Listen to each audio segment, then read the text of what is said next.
One, two, three.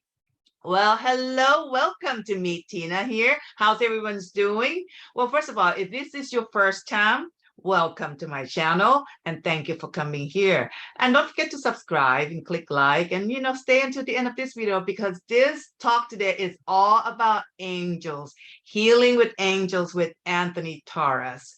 Well, anyway, a little bit about Anthony Torres. I knew him as a teacher at HMI, which is a very well-known and I think one of the longest. They've been around for 40 years, teaching hypnotherapy, and the first accredited hypnotherapy school in United States, I believe.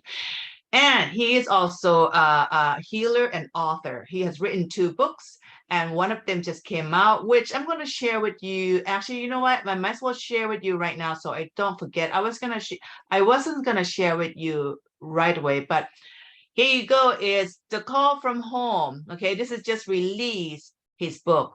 And another one, he's going to be talking about that book. Another one is The Creator of All, The Cosmic I Am. So that one came out 2020.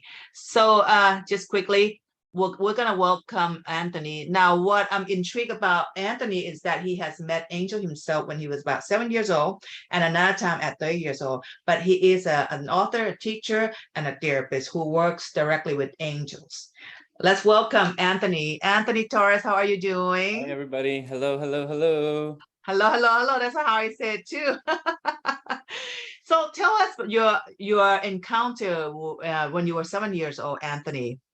How it all started with working with angels, because this is so profound that it's like you have this connection with angels since you were little, and now you are working in angel therapy, helping people. But also you encounter at your 30 years old. So let's talk about that. Share the audience. Where it began at 7, and all of this is in my book, The Call from Home, but at 7 was the first time I experienced the ability to hear spiritually. And at that time in my life, I was a pretty broken young man. I had been adopted by my aunt and uncle, my uncle being my mother's brother, and had been moved from Venice Beach, California, over to the coast of North Carolina. And I had a really, really tough, no father, and my mom had really, really bad drug addictions, which caused her to not be able to raise me. So nonetheless, when I was going into 7 years old, after kind of being uprooted and transplanted over, I was quite depressed, shut down. I was pretty broken, a shell of myself. And there was one day in particular, I mean, I was in a good environment. My aunt and uncle, they did everything they could to facilitate a really just a perfect home for me. So I will add that. But nonetheless, I was quite depressed, and it was the first time in my life where I'd ever thought about not wanting to be alive, and I guess you would say suicidal ideation. And Wow. It was one day in particular when I was getting ready for school, and it was that morning where I kept thinking to myself, I don't want to be alive anymore. And a voice came over me, and it was a voice that was feminine in nature. It seemed like a woman's voice, and it said, "Tony, today is not your last day here on this earth." And with it came a sense of peace and serenity that I had never known before in my whole life. Wow. And I knew it wasn't my mind. It was something. It was the voice of a feminine presence that was coming from both outside of me and within me, kind of speaking into my mind. And that peace really kind of brought me out of that depression and those thoughts of not wanting to be alive. And at the time, I really didn't know what that was. I didn't spend much time thinking about it. I was a little boy just going through the motions. But I remember after that day, my depression lifted massively, and I never thought about not wanting to be alive again since then. Wow. And Wow. And you were 7 years old at that time. I was 7. So yeah, that was my first experience with being able to hear spiritually. Wow. And what about after that? Did you continue hearing the angels and have this encounter with them? Well, after that, I went through. I'm gonna make sure I don't have green smoothie all over me. I have a tendency to do that. After that, I grew up. I went through the process of eventually becoming a teenager. As a teen, I ended up a skateboarder. I was with older friends. Your normal teenage stuff crept in as far as being slightly rebellious on the rebellious side. Recreational drug use, just fun stuff. And then one thing led to another. I won't go into all the details because it's a long story. It would take up the whole entire interview. But one thing led to another. I ended up leaving the coastal town of North Carolina that I was being raised in, ran away from home and left North Carolina. Ended up in Atlanta, Georgia, with a bunch of my older friends who had continued to evolve in their clandestine approach towards life, I guess you could say. Mhm. And one thing led to another, and I began to find myself placed in situations that were quite spiritually compromising and around people and forces and things of a supernatural nature that Wow. were very dark. And I mean, I could go into a lot of depth and detail about it, but I maintained my center and I maintained my connection to God, but supernatural things started happening. There was one day where I was, it was almost like a holy war. A holy war began between some of the people that I was really close with and myself and some of these people. We were in the drug trade and trafficking, like commercial level substances of various different types, psychedelics and things like that. But methamphetamines got involved, and it was a really hairy, intense environment, spiritually Mhm. speaking. And I was just an innocent young boy at that point, 16 years old. Wow.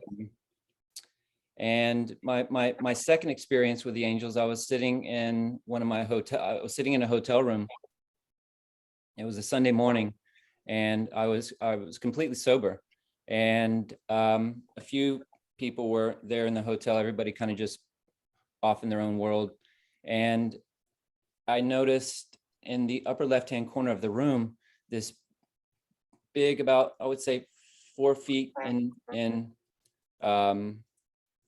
height, oval luminescent light appeared in the room, and with it came this feeling of peace again, this feeling of peace that was similar to when I was 7 years old.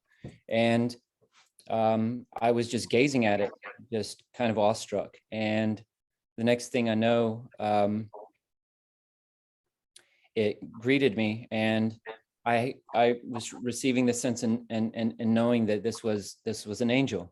Wow. And so I asked, and this was really rudimentary. I had no real spiritual development at the time. I was living a wild life.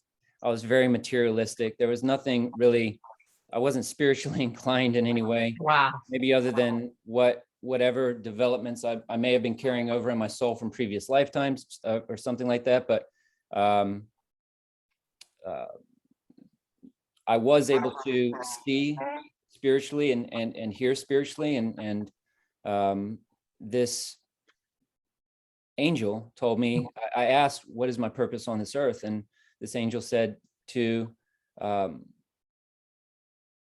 paraphrasing, it said, um, "To help your mother heal." And at that point in time, I really didn't know what to make of that. Uh, I thought it was financially speaking. I thought, so I didn't go into much elaboration. I was kind of just so awestruck at what was happening. I was just taken aback, taken aback by Wow, it that all. must be like, yeah, it must be like wow to you. Well, yeah, I mean, especially when you're just a materialistic teenager and there's just nothing spiritually going on in your world. Mhm. It was so out of left field um, and intense. So Um, did you know that was like an angel right away at that moment when you saw that? You know well, it was like yeah. yeah, the beauty, the how beautiful the light, it was like a golden white light, and how beautiful it was, and the peace that it was instilling into me, or maybe impressing upon my mind and my soul, was so it created so much awe. I There was no at the time I didn't really define it as, oh, this is an angel. I was just right there in the middle of the experience. And in hindsight, looking Yeah. back, as my life unfolded and as things developed in the ways that they have, I now know that that was an angel, just by way of the beauty of the light, and Mm. the otherworldly light that it was emanating, and that feeling of peace and serenity that entered into my soul, and the way that it was speaking, how clear and decisive, and and how beautiful the words were. So So the first time you that was my encounter, second experience there. wow. And how many experience you have, since then? Well, I work with them daily, Yeah. professionally. So But it that's looks like, Anthony, that's it looks like when you were 7, that's when you were suicidal. That's when they came in interfere with you and kind of awaken you. And then another time when you were a teenage, yeah, once that's when they again. opened. Yeah, that's when they opened my ears, I guess you could say. Wow. Now, how did you begin from that journey into where you're at right now? Because right now you're working with Angel on a daily basis to help heal people. And Right, did you right. get to heal your mom? Did you get to help your mom? I attempted to, but she was a little bit too far gone at that point in time. That was about 10 years after that moment. And 10 years after that moment, when I had already went through massive transformation and the process of awakening and reunion with God. And but I was still in training, and I was an initiate, a student. I really wasn't equipped to be able to help someone in her place. She was, at that point in time, she's 40 years deep in extreme drug abuse, and really far gone. So Wow. there was only so much I could do. I feel like through some of the principles that I learned from my studies and initiations in A Course in Miracles, when I did find my way into being there with her at 27, I believe 26, 27, I was able to apply the perceptual principles of the vision of Christ, and I was able to see beyond her pain and see beyond her conditions and see into her light. And that in itself was so liberating for me, because it really took me out of the narrative and the accumulative story of her hell and her despair and her temporary condition of what she had created, and allowed me to really um, move beyond that and connect in with the light and presence of God within her, and that within itself, um, I feel was the most important thing there. Wow, awesome. Now, how did you transition? Because Anthony, I know you were a teacher. That's when I first met you 10 years ago. You were a teacher at the HMI, which is one of the renowned Mhm. school in hypnotherapy. How did you transition to become I uh, a therapist working with angels right yeah, now? I so fast forwarding from like 17 years old, 18 years old, I went through quite a few experiences, um, spiritual experiences as a teenager when I was when I wasn't living a virtuous life, I guess you could say. But I still maintained that as much of a connection to the love of God in my heart as possible while I was going through that. And some of my friends, they went off the deep end as far as making pacts with evil forces and selling of souls for power and for influence in the drug trade. And I had Wow. people targeting me. These were people that were friends of mine at one point in time, people I used to just ride skateboards with in the past, and who were suddenly talking about the most spiritually vicious of things. And I was targeted for a while where they were trying to recruit me to join them and sell my soul and this and that. And this went on for years. And it really helped open my eye. I had a few other experiences, supernatural experiences with entities. And one time where an angel literally appeared and exorcised this thing that had entered into me. Again, that story in itself would take an hour to go. I could spend an hour talking about the whole thing. Maybe we can talk about that on another show. Yeah, nonetheless, it opened, all of that opened my eyes and really to the forces that are at play here and at this level of existence. And it really gave me an opportunity to reinforce and make a choice as to where my allegiances lie. And that choice as to where my allegiances lie it was with God and was with the love of God and the light of God. So I still continued forward, making money in the ways that I had, but all of it was leading me towards a massive change and transformation that was going to take place, which took place at 21 years old. And at 21 years old, I got in quite a bit of trouble. I knew the jig was up, and I prayed to God, and I prayed as deeply as a soul can pray, just to help me out of the situation, to kind of like save my ass. And I made a pact with God. I said, if you'll help me get out of this, I'll change my life, and I will dedicate my life to you, and to service to you. And one thing led to another, and there was just this series of divine interventions. And I kept good on my word, and I renounced all my relationships from making money in the way that I was making money in the past. I threw away the pager and the Rolodex, and I just sat in my apartment, and I remember writing out just a list of some things that I wanted to learn, and one of them was meditation. One of them was having to do with how to heal the body. I wanted to get all the substances out of my body through natural healing, and the other one was the path of enlightenment. And I sat and just began practicing meditation, which came really second nature to me.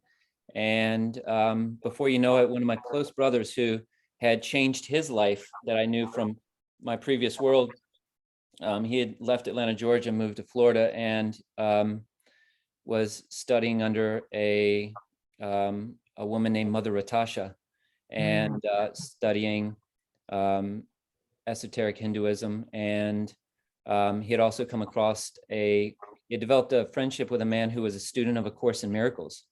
And I was on the phone with him, and he said, listen, I sense that this will be good for you, and I want to send you this book. And he sent me the book, and when I got it, I just dived into the deep end, and I renounced the world and turned away from money, and shortly after took vows of celibacy, and I spent every waking hour reading and studying, contemplating and reflecting upon the principles of A Course in Miracles. And I was also reading other things like the Bhagavad Gita and some Eastern stuff, and natural healing, how to cleanse the body through the use of herbs and fasting. And that continued and continued and continued. And then a few years into that, I came across my teacher of cosmic consciousness, the man that I wrote one of the books about. The book, The Creator of All, the Cosmic I Am, is actually a book about his teachings. And Wow. he was a man in full renunciation of the world, meaning he didn't really have a hand in the world. His students and his devotees would take care of him. And I asked if he could come live with me, and I was his final student in the physical world. So I learned Wow. under his tutelage and care took for him. And that's where I received initiations into cosmic consciousness. And he taught me about the meditation system for reuniting with the creator of all. And then that led me to the, it really didn't lead me to anything other than the results that came from his teachings, but it just furthered the process. And from there, I ended up learning about the vegan raw foods movement, and began learning how to make the food so I can at least that's what I was using to make money to survive, as far as like a skill and a trade. Yeah. And then a sequence of teachers just from the healing arts took me under their wing, and people that were teaching different energy healing systems, more hands-on healing stuff. I was working at a raw vegan restaurant, which was like a hub for a lot of different speakers and healers and teachers to come do presentations. So I was right there in the middle of some really great stuff happening there. Wow. And some of these teachers, they took note of me, and they knew I was broke. So I really didn't have money for training or anything like that. And they were just like, listen, it's not about the money with you. Just come learn. We want to teach you. And I had a few situations like that happen, and it just continued to progress me further and further. But I really wasn't, this was all avocational at the time. It was all like training, and I didn't have any business sense. My feet really weren't on the ground as far as my ability to be capable in the world. Right. Course in Miracles kind of take me super vertical, Yeah. and where I wasn't all there in the physical too much. And that continued and continued until at 30 years old, I ended up here in Southern California. And I think this was like 2008. And things were kind of coming to an end as far as my my place in the preparing raw food thing, the commercial food, healthy eating thing that was coming to an end. And I was being transitioned out of that. And long story short, I was in Los Angeles one day. I was reading through one of the conscious magazines, and one of the ads for Hypnosis Motivation Institute was in the back. I found the ad, and instantaneously, I just knew, like, this is the next level of my training. And I knew going to HMI and getting my training in clinical hypnotherapy would give me a professional umbrella. At that point in time, I kind of stepped away from some of my nonstop spiritual practices and sadhana and meditate, constant meditation. And I did my best to kind of ground and become effective in the world again. And went to HMI, breezed through it. It was amazing training. And one thing led to another, and I graduated with a full-time practice in place. And I was seeing around like 24 clients a week. And and just blazing trails coming out the gate. And it was awesome. And that's actually a lot. That's actually a lot coming out of school right away. I know, Like I was so blessed, and it is rare. And I could go on and on about what led to that and how that happened, but nonetheless, it was just a total blessing. And but really, this is leading all to one specific thing. About a year and a half, or a little bit more than a year and a half into that type of progress, my practice actually dipped down to like under 5 clients a week. And I really didn't have any other opportunities. The only other opportunities that I had were things reflective of either what I was doing in my teens, or the food thing. And I just knew like I wasn't going to be involved in the food thing. And I knew that I was supposed to be in professional practice in the healing arts, but I began to question it all. And going into my 33rd birthday, I was tripping out a little bit. You know, I was like, what's going on here? By that point in time, I had went and got a nice car, and I had a car note and all these financial responsibilities that were reflective of seeing 24 clients a week. And I was worried. And I was worried, like, do I need to change gears here? Do I need to do something different? I actually had some temptations from people from my past who had crept back up, and Wow. and it was really a strange moment. So I went to my mentor, or not my mentor, but one of the senior hypnotherapists at the college who had done a lot of my hypnotherapy sessions for me while I was there, and explained to her what was going on. And she said, okay, well, listen, come in on your 33rd for your birthday, come in for a session. So I was like, okay, well, I'll just come the day of my birthday. And I came in for the session. And long story short, this was about the probably 12th or 13th time I'd been in the state of hypnosis and been hypnotized for therapeutic purposes. And she put me in hypnosis. We talked about what we were going to be working on. Again, at this point in time, I really didn't have a whole lot of a connection to the angels. My training in energy healing and A Course in Miracles and hypnotherapy, none of that really had anything to do with angels, regardless of my experiences before in my teens and as a child. Right. So they really weren't on my radar. But nonetheless, this woman put me in hypnosis. We were going to do inner child work. She was thinking that maybe because the challenges and difficulties of my childhood were the reason why I had this collapse in my practice, or I was having a hard time. Nonetheless, she put me in hypnosis. She began the process of deepening me into the state, which is typical.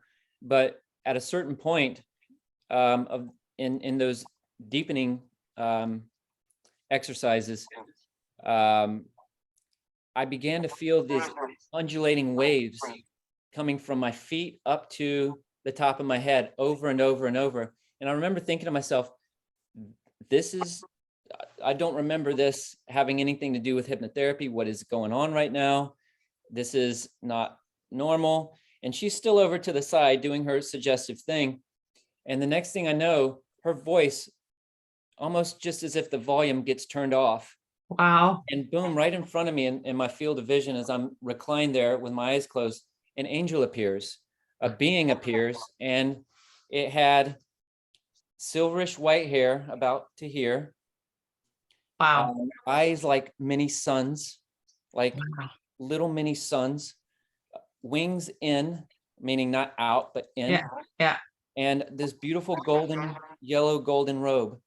Wow. And he said, hello, my name is Azrael. I've come here today to tell you not to worry.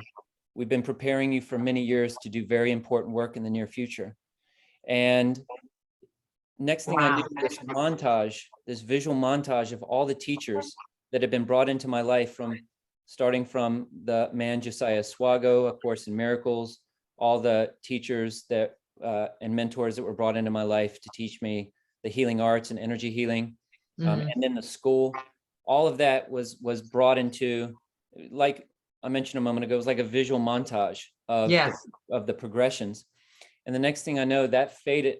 Tears were running down my eyes at this point in time. And again, I still couldn't hear her, anything she was saying. And that visual montage faded, and there was this angel still there. And I was just again in awe. And I was just gazing right at him. And this went on for, it was about a 10-minute long process. And it didn't explain what this important work was they had been preparing me for. I had my speculations, but they proved to be wrong. Next thing I know, the image of him faded, and I could hear her beginning to count me out of the state of hypnosis. And she counted me out, and I explained what had happened, and she was kind of she didn't really know how to respond. And I told her thank you for the session. I gave her a hug, and I went about my business. And I went to a place called Erewhon afterwards to get for my birthday, to get a tonic. And at the time they had this tonic bar where you could go sit. At the end of the tonic bar, there was these cards and booklets. Yeah. And I was just drawn over there to them. Again, I'd never heard the word Azrael before, the name Azrael. I had no earthly clue about this. And I went over to this book, and one of them, sure enough, was about angels. And I opened immediately to letter A. And there he was, Azrael, the patron angel of counselors. And oh my God. The angel of transitions, which helps people who have passed, souls who have passed away from this earth, guide them back to the light of God. And wow. In some traditions, he's considered the angel of death, specifically in Islamic tradition. But that's amazing. The patron angel of counselors and assisting the grieving loved ones, of those who have passed away. And again, I still didn't know what this was. I didn't know what this important work was that Azrael said that I had been being prepared for. But I just went about my business. My practice actually increased and improved. And it was about a year after that where I was at the Bodhi Tree bookstore in Los Angeles when the Bodhi Tree was still there. Yes, I remember. There was a flyer of this couple who were coming in town to do a demonstration on how to work with angels. And meaning husband and wife couple who work together. When I looked at that flyer, I was like, I'm going to this thing. I will be there. And sure enough, the day came, and they came through. And interestingly enough, there were people who had done a presentation at the raw food restaurant that I worked at however many years ago. Wow. And I saw them and I greeted them and talked to them just a little bit before, let them know that I had become a hypnotherapist, and a little bit before the demonstration. They did the demonstration. I was blown away. I signed up for a session the next day with them. Wow. And I went to the session, and they began the process and started showing all these things, again, without me telling the work that this specific work of the angels going into the sessions. There isn't any Q&A. There isn't any before session life history. We go into it. I go into every session with my clients not knowing anything about them. And sure enough, the angels just started bringing up all these pertinent things. And about halfway through the session, my now mentor and family friend, he stopped and he looked at me and he said, I'm to be teaching you this work. You will be learning how to do this.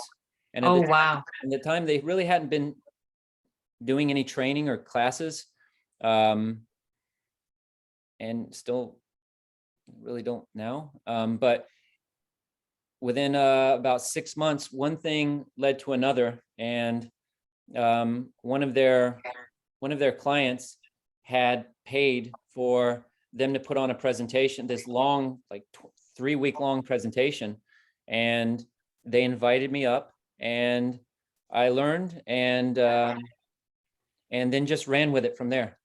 Wow. So that's this is what you do presently, correct? Yes. So what kind of client that comes to you now? What can you help the clients with the work that you do with angels? Because you say you communicate with angels on a daily basis now, especially when you work with your clients, correct? Yes. Okay. All types of unresolved emotional conflicts, behaviors, If deficiencies in this way or that way, if there's planetary deficiencies, if there's chakric deficiencies, if there's soul, mind, body part deficiencies, deficiencies in various sephiras of their tree of life. Just the angels will show and reveal conflicts, unresolved conflicts, deficiencies, displacements. If there's soul fragments that have displaced into dark realms because of unhealed things, the angels will show those things. If there's entities present which have attracted into people's fields by way of magnetic resonance, due to unresolved conflicts, the angels have a way of showing me the specific classification of entity, what the root cause at the level of the client's consciousness that attracted it in the first place, disassociations, traumas, emotional fields such as worry, anxiety, anger, frustration, physical body parts that might be physical illnesses, all different types of things that the angels they span through the entire expanse of the multidimensional field of consciousness. So every layer, every level and layer of a person, they have access to in order to see what are the astral consequences of where people have gone off track with their thinking or their choices, and like I just mentioned, able to show the karmic consequences of where things have gone south with people.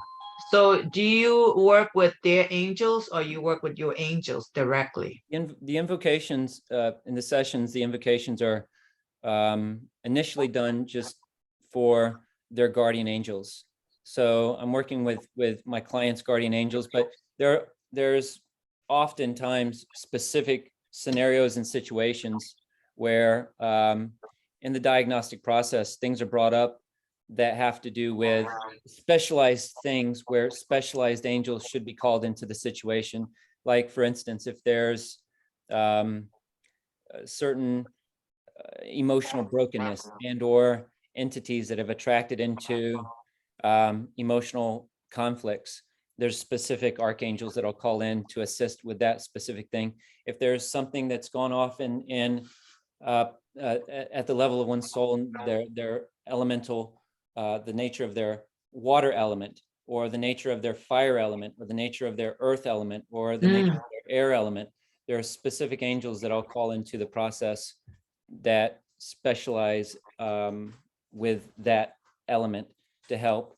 If there's certain types of entities that are present, such as demons, there's specific archangels that are called into the for the assistance of the removal of demons from people's fields and for the healing of that. So, have you seen many demons in people's fields, Anthony? Unfortunately, yes. Oh God. Okay, where does that come from? Would you be able to tell the audience like where the demons come from or stay in their field? I think the best way to explain it is they exist in what's called the astral plane or the astral dimension. And the astral dimension is a place that contains the karmic byproducts and effects of humans' misaligned uses of consciousness, and or meaning how they're using their mind and choices. Wow. I'd love for you to come back and talk more about this. Yeah, you know? I mean, specifically people who are spiritually asleep and just in a compromised state within themselves.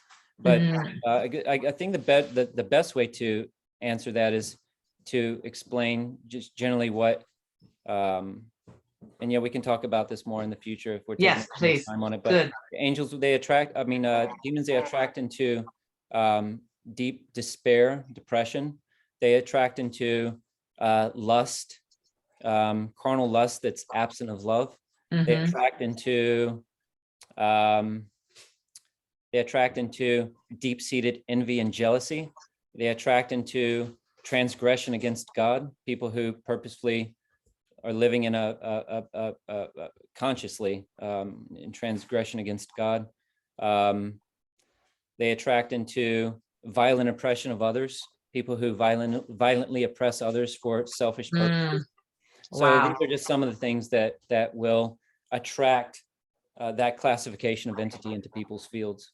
Cool. Now, we're almost running out of time soon. I would like for you to share a little bit about your book that you just came out. What is it in the book, and also when the readers read your book, what do they get out of that? It sounds They're going to get a riveting. They're going to get a riveting story of triumph.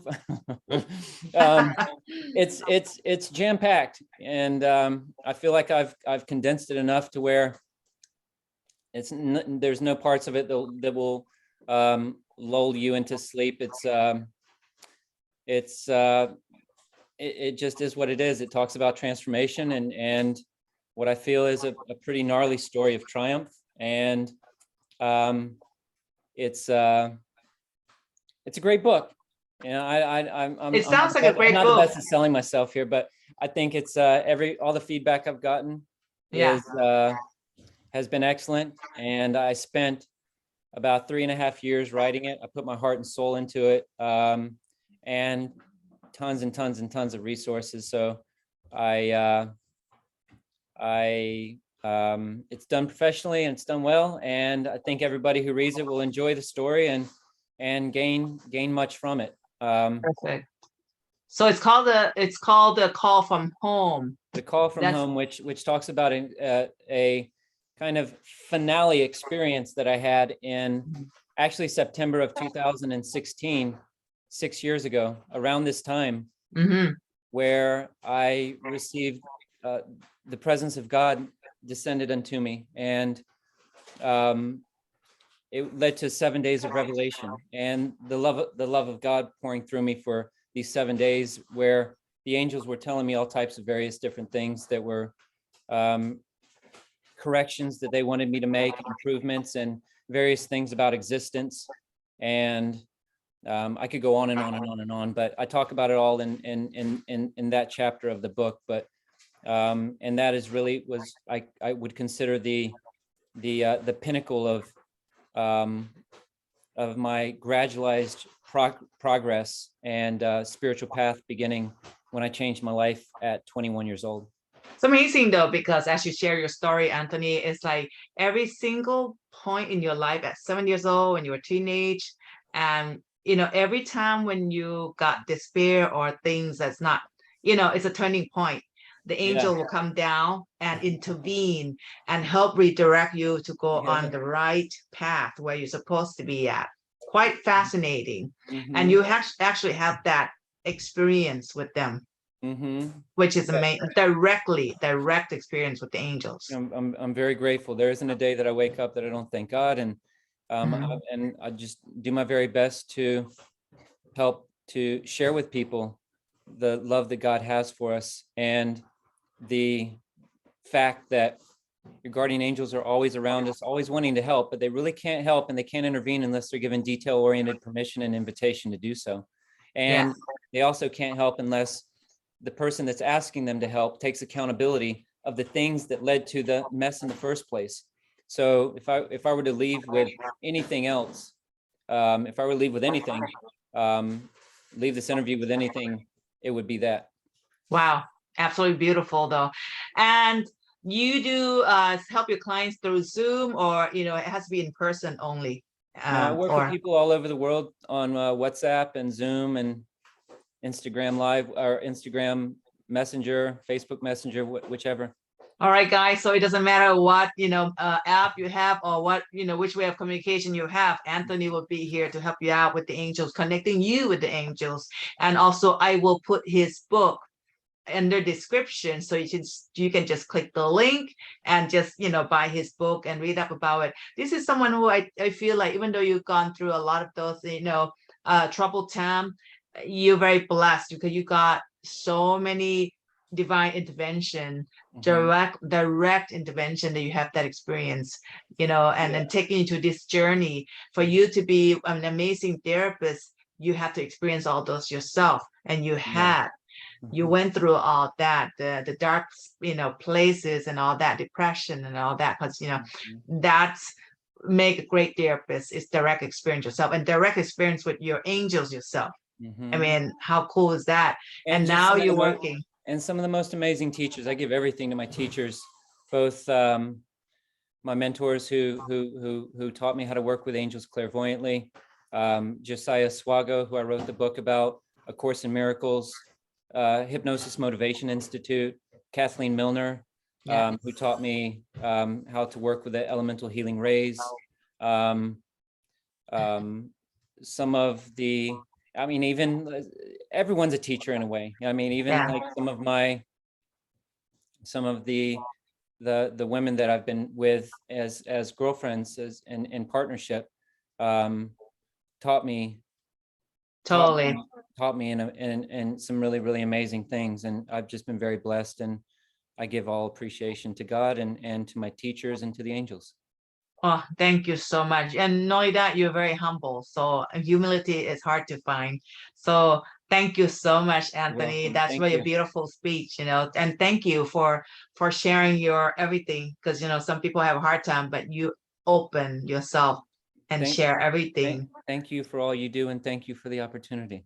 Yes, I would love to come back again whenever you have time, talk I would more love about to. stuff, you know, more depth into your work so people know more about your work. There's a lot of people who need someone like you to help them out, you know, especially with all this negative energy as well, you know, need someone to have a guide who's connected directly with the angels and very pure and very coming from the heart that you really help. And I think you can help so many people. And guys, don't forget to grab his book, all right? Yeah, So please. it's there. Yes, thank you. Thank you so much, Anthony. You're We'll welcome. talk again. Yes, thank Okay. you for all your time.